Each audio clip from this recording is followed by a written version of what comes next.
Hello, I'm Scott Baceno. And I'm Jamie Davis. Welcome to the recap.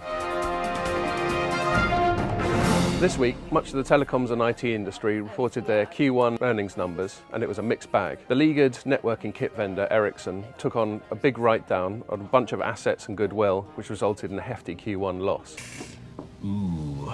Companies trying to position this loss as a one-off, but the news for the coming quarters isn't so great either. And the CEO was the first to admit that it was an unsatisfactory quarter. Good God, I'd rather work for an American car company than jump on that sinking ship. Rival Nokia did a bit better, but was still in a position of having to celebrate a slightly slower decline in its revenues than previous quarters as a big win.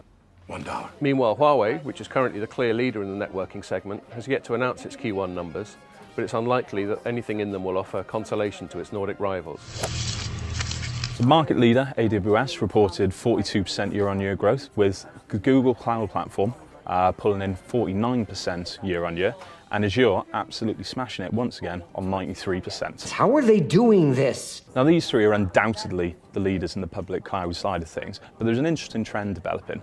AWS has seen year-on-year growth decline for the 7 consecutive quarters, while Azure is still posting really big numbers.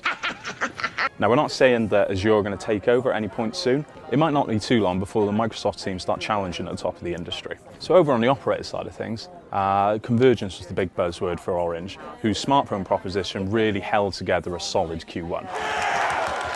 Over in the US, T-Mobile are continuing to cause problems, stealing the lucrative postpaid customers off AT&T and Verizon, thanks mainly to aggressive pricing and marketing strategies.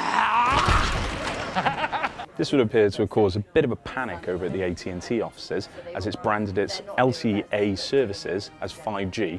Some people might say a bit of misleading advertising there. So sue me. In other news, Europe finally overcame the last regulatory hurdle to bringing about free roaming across the whole continent. And meanwhile, in the US, the FCC is setting about changing all the work that was done by the previous administration by the new ones, specifically in the area of net neutrality.